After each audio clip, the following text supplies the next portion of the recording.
जनता से अपील कर रहे हैं कि वो जो केरला में पिक्चर बनाई गई उसकी तायीद में प्रधानमंत्री अपने भाषण में बात कर रहे हैं।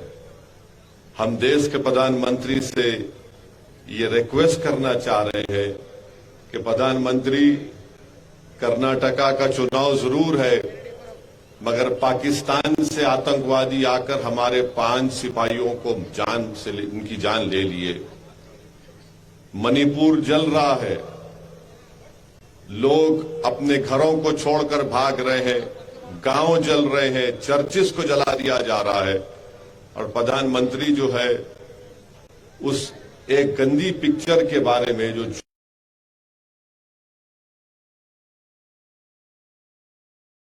चुनाव में कर रहे हैं। ये बड़ी अफसोस की बात है। ये बड़ी अफसोस की बात है कि देश के प्रधानमंत्री को जहां पर तवज्जो लेना था वहां पर तवज्जो कम ले रहे हैं और आकर उस पिक्चर के बारे में बात कर रहे हैं जो पिक्चर में कहा गया। भाई साहब रुक जाइए ना। केरल के 32,000 औरतें आईसिस ज्वाइन की उस पिक्चर में लिखा गया प्रमोशन में। बाद में कोई कोर्ट को गए तो उसने कह दिया कि नहीं सर, खाली 3 नंबर है। हम देश के प्रधानमंत्री से पूछना चाह रहे हैं, अगर कोई पिक्चर फैक्ट पर बनाई गई है तो खुलकर कहो फैक्ट पे बनाई गई। अगर तुम फिक्शन पर बना रहे तो बोलो फिक्शन पर बना रहे। तुम्हारा मसला हमारे बुरखे को दिखाकर, किसी को मुसलमान दिखाकर तुमको अपना पेट बना है, तो फिर याद रखो लोग उसको मुस्तरद कर देंगे।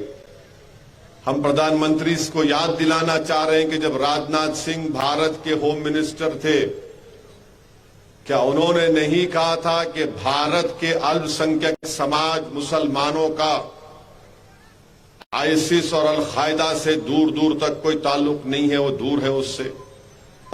क्या खुद भारत के प्रधानमंत्री नरेंद्र मोदी ने नहीं कहा था कई बैनुल अक़वामी फोरम पर? और आज इसको जोड़ रहे हैं, नफरत फैलाने की बात कर रहे हैं, और देश के प्रधानमंत्री बोलते हैं कि सख्त सजा दो उनके तक।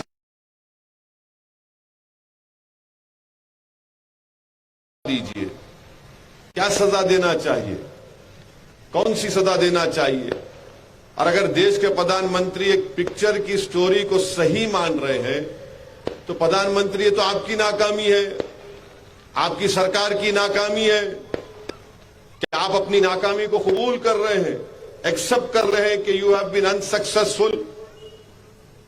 मगर एक चुनाव जीतने के लिए हमारे देश के प्रधानमंत्री, वजीर आजम को इतना नीचे आना पड़ता है एक चुनाव जीतने के लिए कि झूठ और प्रोपेगेंडे को सामने रखना जो नफरत फैलाने का काम करती है।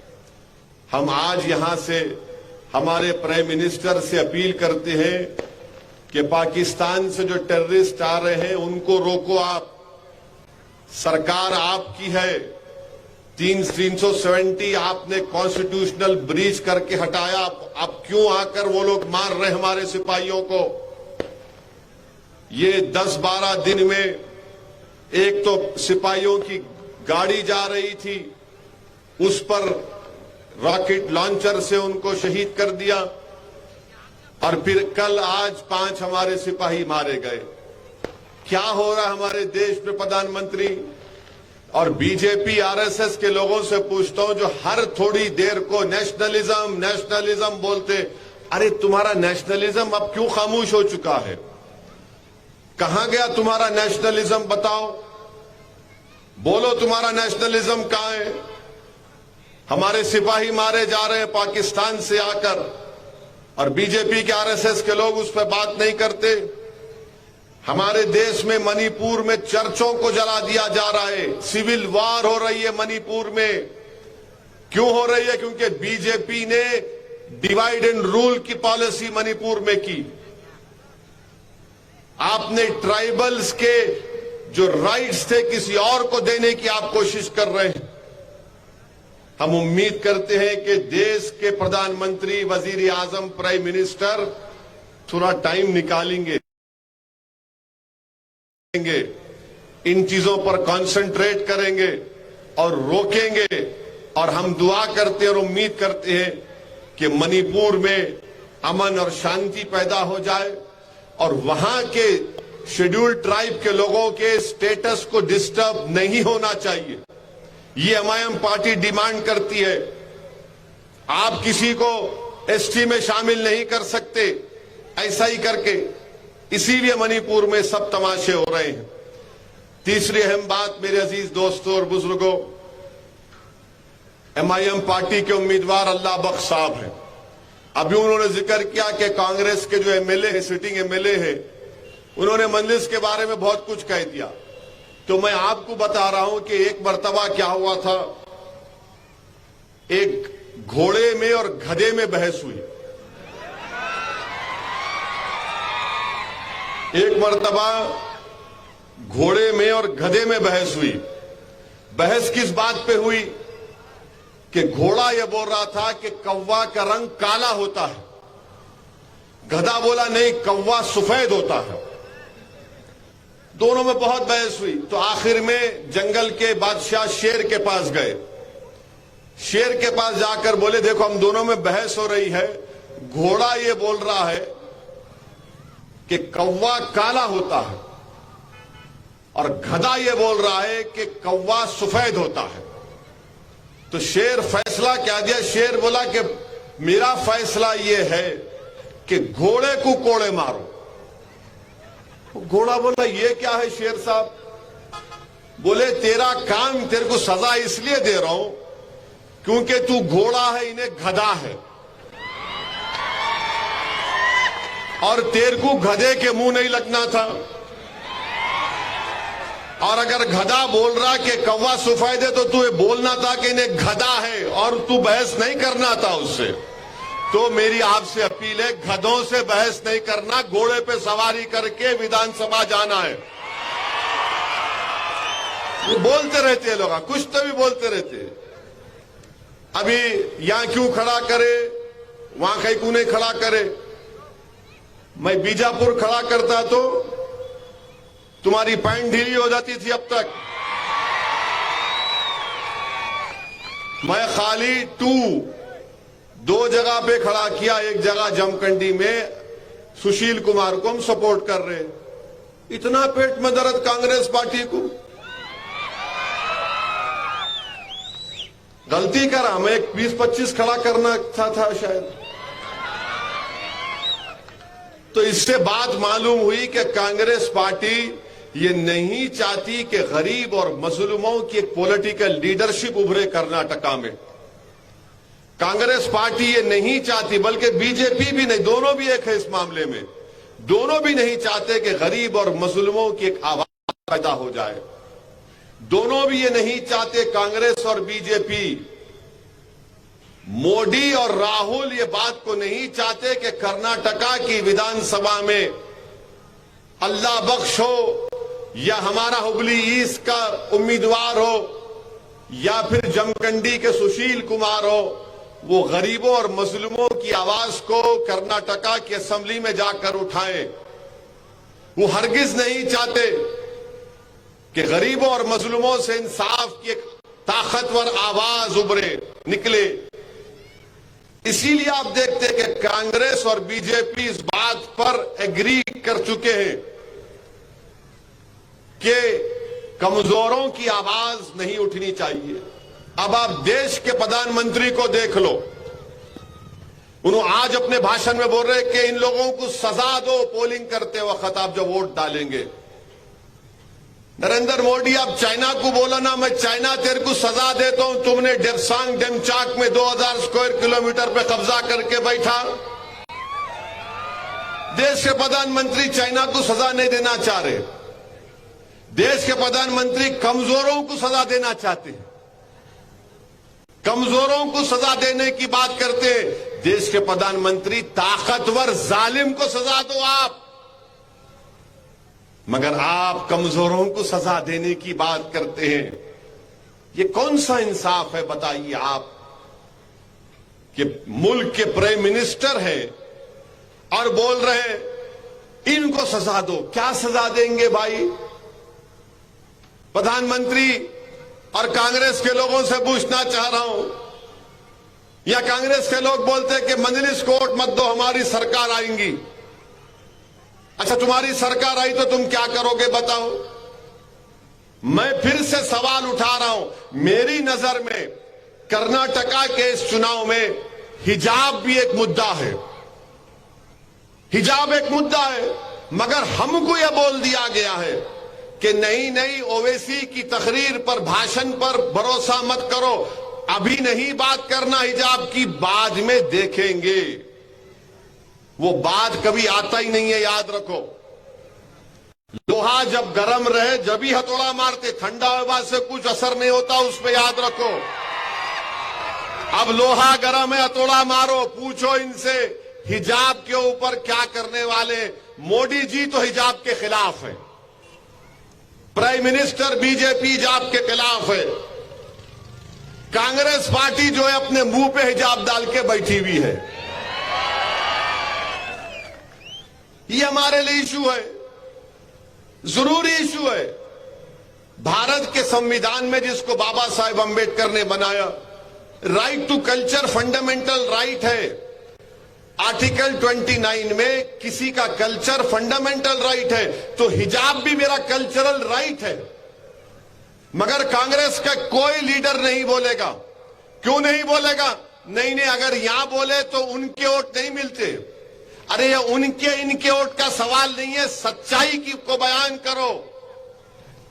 सच्चाई है कि इशू है, हमारे बच्चियां स्कूल को, कॉलेज को नहीं जा पा रही हैं, मगर आप इस पर नहीं बात करेंगे।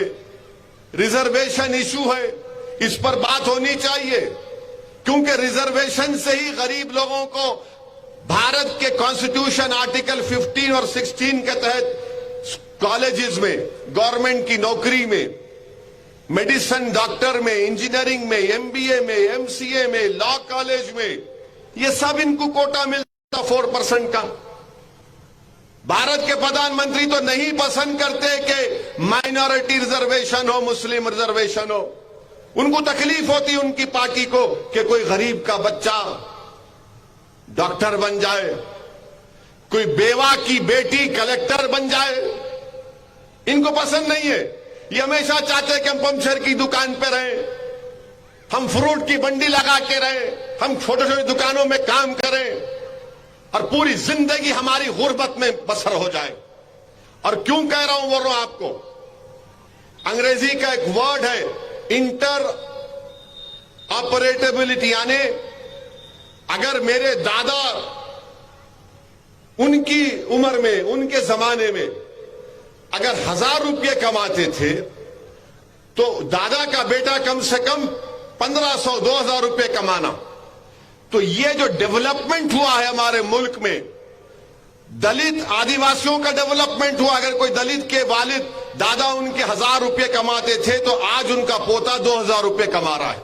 मगर अगर किसी का पोता दादा से कम कमा रहा है, तो भारत का मुसलमान, ये डेटा है, उसका डेटा है, इसमें कोई इनकार नहीं कर सकता। अगर कोई कर रहा है तो बोलो, मैं तैयार हूं तुम्हारे साथ डिबेट करने को, मगर इस पर बात नहीं करेंगे।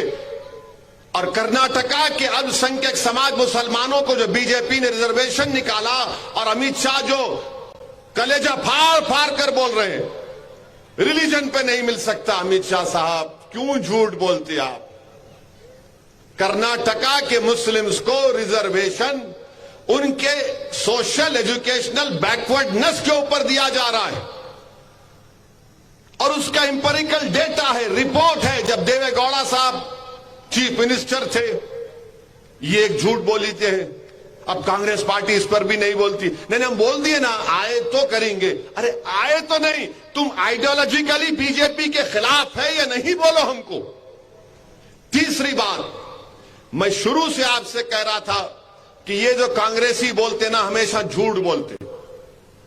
बजरंग दल पे बैन लगाएंगे बोले थे ना, बोले ना, आप देखे ना, पूरे मीडिया में आया, बोले ना। अब क्या हो रहा? कल वीरप्पा मोइली बोल दी हम नहीं करते बैन, हमारे को ताल्लुक ही नहीं है, हमारे को पावर ही नहीं है।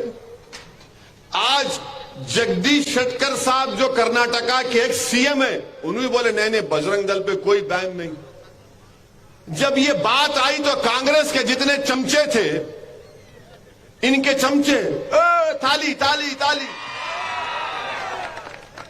हो गया हो गया। मेरे को फोन करके बोले मेला बाबू ऐसे तुम्हारी पार्टी के बातें बहुत सुना मैं, तुम लोग बोलते ज्यादा करते कुछ भी नहीं, तुम बर्बादी का काम करने में माहिर हो। अब जो लोग आकर हमारे पास बोल रहे थे कांग्रेस की सपोर्ट है, वो देखो ऐसा करने वाले हम लोग, ऐसा करने वाले हैं। तो मेरे से कई लोग बोले ऐसा हो रहा, कांग्रेस वापिस आ रही, ऐसा हो रहा, क्या क्या ही बोले। मैं बोला एक बात सुनो, अगर तुम मेरे से आके पूछेंगे तो मैं बोलूंगा पहले शादी होना, शादी होने के बाद औलाद हुई तो बोल सकते बेटा है या बेटी, उसका नाम रखते। अभी से तुम बोल रहे ऐसा होगा तो ये नाम रख दूंगा, मेरा अभी वोट टाइम है, वोट टाइम है अभी। तो कांग्रेस पार्टी का मामला यही है, और कांग्रेस पार्टी के साथ बहुत से लोग भी हैं। मैं उन लोगों से बड़ी अदब के दायरे में अपील कर रहा हूं, आप जो कांग्रेस की आप सपोर्ट कर रहे हैं, वो आप पुरानी सियासत को सामने रखकर सपोर्ट कर रहे हैं। भारत की पॉलिटिक्स 2014 के बाद 90 डिग्री बदल चुकी है। जो लोग आज कांग्रेस की सपोर्ट कर रहे हैं, मैं बड़ी अदब से उनसे कह रहा हूं कि आप 1970, 80, 90, 2000 की सियासत को सामने रखकर फैसला ले रहे हैं। जरा इस पर भी तो गौर करो, मेरी इस बात पर। आप मुझे पसंद नहीं करते, आपका इख्तियार, आप मुझसे नफरत करते, आपका इख्तियार, मगर ये तो देखो कि भारत की राजनीति 2014 से 90 डिग्री बदल चुकी है, और इसके जिम्मेदार मैं नहीं हूं, इसके जिम्मेदार आप नहीं हैं, इसके जिम्मेदार कोई और लोग हैं जो भारत को इस राह पर लेकर चले गए। अब आप बताइए, इसीलिए मैं कह रहा हूं कि आज आपको मुत्तहिदा तौर पर अपने एक पार्टी के कैंडिडेट को कामयाब करना है। रियलिटी को सामने रखो, हकीकत को सामने रखो, और एक अच्छा फैसला लो आप। मैं आज अखबार में पढ़ा कि अमीर शरीयत ने बयान दिया कि सेकुलर पार्टी को वोट दो, और मगर वोट डालो, बहुत अच्छा है, बिल्कुल वोट डालिए, मगर सेकुलर कौन है आज बताओ मेरे को आप। कांग्रेस पार्टी महाराष्ट्र में शिवसेना के साथ अलायंस कर ली, वो शिवसेना का मुख्यमंत्री उद्धव ठाकरे कांग्रेस का मिनिस्टर है, असेंबली में महाराष्ट्र की बैठे हुए हैं साथ में, और उद्धव ठाकरे खड़े होकर तकरीर करके कहते हैं कि शिवसेना बाबरी मस्जिद की शहादत में उनके लोग थे। अब सेकुलर हो गए वो लोग। आप इख्तिदार के लिए, पावर के लिए शिवसेना के साथ चले जाते, और जब असदुद्दीन ओवैसी ये बात को करता तो बोलते इन्हें देखो, इन्हें जज्बाती तकरीर करता। अरे मैं जज्बाती तकरीर नहीं, सच्चाई को बयान कर रहा हूं। क्या शिवसेना सेकुलर हो गई? कैसे हो गई? नहीं, कांग्रेस ने सर्टिफिकेट दे दिया। क्या कांग्रेस के लोग आप देखते होंगे कि कोर्ट होता है, कोर्ट के बाहर लोग एक टेबल बेंच डाल के बैठते, नोटरी कराना है, एफिडेविट लिखाना है। क्या कांग्रेस पार्टी वो हो गई कि जिसको तुम सर्टिफिकेट दियो उन्हें सेकुलर, जिसको नहीं दियो उन्हें कम्युनल? ये आपका हाल हो चुका है। आपने धोखा दिया कर्नाटका की उस आवाम को जब आपने कहा था कि बैन लगाएंगे, मगर आज आप खुद कह रहे हैं। अच्छा, हद तो यह हो गई कि डीके शिव कुमार कल स्टेटमेंट देते हैं कि अगर हम पावर में आएंगे तो हम और ज्यादा मंदिरों को बनाएंगे। जो कांग्रेस पार्टी को वोट देना चाहते हैं, मैं उनसे पूछना चाह रहा हूं, आप सोचो क्या फैसला लेने जा रहे हैं आप। मैं मंदिर बनाने के खिलाफ कभी ना था ना कभी रहूंगा। मेरा बोलना यह है कि जब आप ये काम कर रहे हैं तो फिर आप स्कूल क्यों नहीं बनाते? अब आज कर्नाटका में 92% जो गवर्नमेंट स्कूल को बच्चे जाते, थर्ड क्लास के बच्चे सेकंड क्लास की किताब नहीं पढ़ सकते। स्टैंडर्ड को इंप्रूव करो। गवर्नमेंट स्कूल में बच्चों को उनकी रिक्वायर्ड डाइट खाना नहीं मिलती, उसकी बात करो। कांग्रेस पार्टी मंदिर बनाने की बात कर रहे, तो मैं कह रहा हूं कि हुबली में एक सादात की दरगाह को तोड़ दिया गया, मस्जिद को आधा शहीद कर दिया गया। बनाओ ना, फिर आप उसकी भी बात करो। आप नहीं बात करेंगे? नहीं, थाली मारने के लिए नहीं बोल रहा हूं, सोचने के लिए। मैं तुम्हारे थालियों का मोहताज नहीं हूं, मैं तुम्हारे दुआओं का मोहताज हूं। उसकी बात नहीं करेंगे आप। पर डीके शिव कुमार को बोलना चाहिए था ना कि हम चर्च भी बनाएंगे, मस्जिद भी बनाएंगे, स्कूल भी बनाएंगे, मगर नहीं। कांग्रेस पार्टी का ऑफिशियल पॉलिसी यह है। ये डीके शिव कुमार बोले, यही बात से मुझे तकलीफ होती है। अगर ये पूछा जाए भाई क्यों नहीं बोले,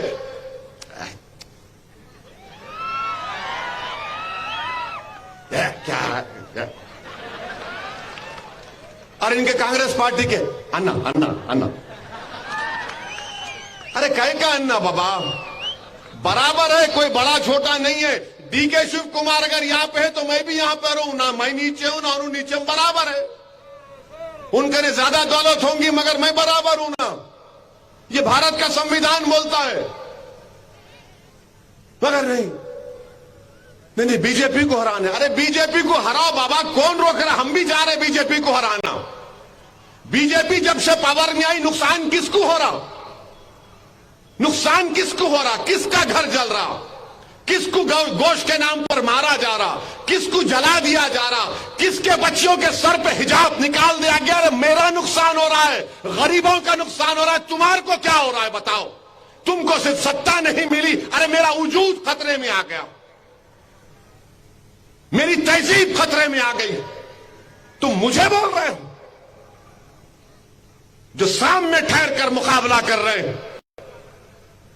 अरे तुम आते नहीं हमारी मुसीबत के वक्त। इसीलिए आपसे कह रहा हूं कि अपनी पॉलिटिकल वॉइस को मजबूत करो, अपनी पॉलिटिकल लीडरशिप को मजबूत करो। आज आप देखो कि पूरे कर्नाटका में आज प्रधानमंत्री स्पीच दिए बेल्लारी में, मैं सुन रहा था। वो बोले बंजारा समाज, आदिवासी समाज, दलित समाज, सब बोले, मगर इनके मुंह से निकलता ही नहीं कभी अल्पसंख्यक समाज। वही देख लो आप, कांग्रेस के लीडर्स की तकरीर सुन लो आप। ये जो दोनों दिल्ली से भाई बहन आए, उन्होंने कभी बोलते, तुम्हारा नाम लेने से डरते और मुझे मुजरिम बनाते कि ये असदुद्दीन ओवैसी बहुत बड़ा जालिम है, ये फुला वोट काट देता, फुला ये कर देता। मेरा इतना ही बोलना है कि तुम्हारी जबानों पर असद का नाम नहीं आता तो तुम असद का वोट कैसे पूछते? मुझे पूछो। तुम्हारी जबानों पर मेरी बेटी के हिजाब का नाम नहीं आता, तुम कैसे मेरे वोट के हकदार हो? तुम्हारी जबान पर हुबली की सादात की दरगाह को शहीद कर दिया गया, तुम्हारी जबान पर नहीं आता, मगर तुमको असद का वोट चाहिए। मेरे अजीज दोस्तों और बुजुर्गों, ये भारत की मौजूदा पॉलिटिक्स की रियलिटी है, ये हकीकत है। मैं पॉलिटिकल सेकुलरिज्म को कभी नहीं मानता था, ना मानूंगा। मैं कॉन्स्टिट्यूशन के सेकुलरिज्म को मानता था और मानता रहूंगा। वो सेकुलरिज्म जो भारत की खूबसूरती को बयान करता है। इस देश का एक मजहब नहीं हो सकता, इस देश का एक कल्चर नहीं हो सकता, इस देश की एक जबान नहीं हो सकती है। ये देश हजारों कल्चर पर बना है, सौ रिलीजन्स है, हजारों जबानें हैं। ये भारत की खूबसूरती है, ये इंडिया की ताकत है। इस सेकुलरिज्म को मैं मानता हूं। और सेकुलरिज्म का मतलब ये नहीं है कि कोई गूंगे बन के बैठ जाना। हमेशा लोग मेरे को बोलते, अब यहां पर आ रहा था मैं कर्नाटका को, तो कोई मेरे को एक जिम्मेदार आदमी बोले, ओवैसी साहब आप कर्नाटक जा रहे? मिला जा रहा हूं। बोले जरा संभल के बोलना। मैं बोला एक काम करिए, करता हूं, आप मेरे को लिख के भिजाओ क्या बोलूं। नहीं, आप अक्लमंद है, आप होशियार है, आप पढ़े लिखे हैं, आप पार्लियामेंट में हम सब की नुमाइंदगी करते। तो मैंने कहा अंकल जब सब मेरे को मालूम तो तुम कहीं को बोल रहे मेरे को? छोड़ दो ना मेरे को। नहीं नहीं, जरा कर्नाटका का माहौल अलग है। मेरा कोई माहौल अलग नहीं है। मैं जो माहौल में जाता हूं उस माहौल में मिल जाता हूं, मेरे को मालूम। बोले नहीं आप कर्नाटका, अरे मिला अंकल, कर्नाटका का हर घर मेरा घर है। कर्नाटका का हर बच्चा मेरा बेटा या मेरा भाई है। कर्नाटका के हर बुजुर्ग, मैं उनको अपने मां बाप की तरह इज्जत करता हूं। तो इसमें अब प्रॉब्लम क्या है अंकल? बोले अब आपको क्या बोल सकते, ऐसा बोले तो मिला नहीं, मेरे को कोई भी नहीं बोल सकते, मेरे को कोई बोलने वाला बोल ही नहीं सकता। सच्चाई बयान करो, मैं सुनने तैयार हूं। अगर आप बोलेंगे कि मोदी के डर से, आरएसएस के डर से, कांग्रेस के डर से मैं सच्चाई को बयान ना करूं तो खुदा की कसम मैं मर जाना पसंद करूंगा। जालिम को जालिम नहीं कहना बंद नहीं कर सकता मैं। यही फर्क है। अब आप सीटियां मार रहे, मेरे को नारा लगा रहे। तुमने लीडर बनते नहीं बनते बोलो मेरे को? आप लीडर बनेंगे, आप अपनी आवाजों को उठाएंगे जालिमों के खिलाफ, आप गरीबों का साथ देंगे। ये काम करना है आपको। मैं यहां पर नहीं आया तुम्हारे थालियां लेने के वास्ते, मैं तुम्हें यहां नहीं आया तुम्हारी तारों की आवाज को सुनने के लिए। मेरा मकसद यहां पे कि तुम लीडर बनो। अगर डीके शिव कुमार लीडर बन सकता है तो तुम क्यों नहीं बन सकते? अगर बम्बई चीफ मिनिस्टर बन सकता तो तुम एमएलए क्यों नहीं बन सकते? बनना चाहिए आपको। ख्वाब देखना शुरू करो, अपने ख्वाबों को ऊंचा रखो हमेशा, और जब तुम्हारे ख्वाब बड़े रहेंगे तो अल्लाह उसको पूरा करेगा। और ख्वाबों को पूरा करने के लिए मेहनत करना पड़ता है, जुस्तजू करना पड़ता है, डिसिप्लिन पैदा करना पड़ता है जिंदगी में। उन ख्वाबों को पूरा करो आप। अगर आप नहीं बोलेंगे नहीं अब बोल दिए ना, उनको वोट देना, क्या करेंगे, खामोश हो जाओ। मेरे भाई, कल 4 तारीख के दिन 4 मई को टीपू की शहादत हुई थी, और टीपू भी जानता था कि निजाम दखन उसको धोखा दे रहे हैं। टीपू भी जानता था कि मुख्तलिफ रजवाड़ों के लोग मुझे साथ नहीं दे रहे। टीपू जानता था कि मेरी मौत होने वाली है सामने, मगर टीपू ने कहा कि मुझे अपनी किस्मत पर नाज करना चाहिए कि मैं अपनी वतन के लिए अपनी जान की कुर्बानी दे रहा हूं। और जब टीपू जमीन पर गिरा तो अंग्रेज टीपू की लाश को आकर देखकर उस पर डर रहे थे उसको हाथ लगाने के लिए, क्योंकि एक मुजाहिद जमीन पर गिरा मगर हाथ में टीपू की तलवार थी, आंखें खुली थी और ऐसा देख रहा है कि जख्मी शेर देख रहा है अपने हमला करने वाले पर हमला करने के लिए। ये जिंदगी का मिजाज है, ये जिंदगी का मिजाज होना चाहिए, ये भारत से मोहब्बत होनी चाहिए। अगर आज आप खामोश बैठ गए, डर कर मसलहत के नाम पर बुज़दिली के मजाहरे करेंगे, तो फिर 50 साल के बाद या 20 साल के बाद जब तुम बूढ़े हो जाओगे तो तुम उस वक्त शर्मिंदा नहीं होना अपनी आज की हरकत से। अगर आज तुम बहादुर रहोगे, तुम अपनी औलाद को बहादुर बनाओगे और उनसे कहोगे कि सच्चाई के लिए लड़ो, भारत के संविधान ने तुमको इजाजत दी है, अपने हक को मनवाओ, तो वो औलाद बहादुर बनेगी, वो लड़ेगी अपने हक के लिए, अपनी इज्जत के लिए, अपने मान सम्मान के लिए आगे बढ़ेगी। ये मजलिस पार्टी की लड़ाई है। मुझे कोई सत्ता की शौक नहीं है। इंशाअल्लाह ताला मैं, अल्लाह मुझे जब तक सियासत में रखेगा, मुझे कोई मंत्री संतरी बनने का शौक नहीं है। मेरा एक ही काम है कि आप लीडर बनो, आपकी आवाज कर्नाटक के असेंबली में जाए, आपकी आवाज भारत की पार्लियामेंट में जाए, और आप गरीबों और मजलूमों की आवाज बनो। ये मत देखो कि गरीब मुसलमान है या हिंदू है या दलित है या आदिवासी है या कोई भी हो, कमजोर के लिए काम करना जरूरी है। जो कमजोर है वो आपकी आंखों में ताकतवर होना चाहिए। इसीलिए अजीज दोस्तों और बुजुर्गों, जो लोग आज कह रहे हैं कि कांग्रेस पार्टी है, अरे बाबा कांग्रेस पार्टी राजस्थान में भी है। राजस्थान में 5 साल से कांग्रेस पार्टी की सरकार है। वहां पर आज से 1.5 महीना 2 महीने हो गए अभी जुनैद और नसीर को जिंदा जला दिए। ये गौरक्षक जो हरियाणा से आकर उनको पकड़कर लेकर गए, हरियाणा में जिंदा जला दिए। 12 लोगों का नाम FIR, 2 या 3 पकड़े गए अब तक, 2 या 3 पकड़े गए 1.5 महीने में। ये कांग्रेस पार्टी का गवर्नेंस है। वहां पर बहुत बातें कर सकता हूं आपको, मगर आपसे अपील यही कर रहा हूं कि इस यहां पर अल्लाह बख्श के हक में आप अपने वोट का इस्तेमाल करिए। ये कांग्रेस पार्टी के MLA साहब जो 10 साल से मिले हैं, बोलते रहते कभी भी घोड़े बनना, गधे नहीं बनना, याद रखो। गधा हमेशा बोलता कौवा सफेद है, क्या कर सकते हो उसको, उससे बहस करना, हम कभी बहस नहीं करना। आप अपने मंजिल को सामने रखो। मजलिस पार्टी आपकी आवाज है, मजलिस पार्टी आपकी ताकत है। मजलिस पार्टी कमजोरों की एक आवाज बनना चाह रही है पूरे भारत में।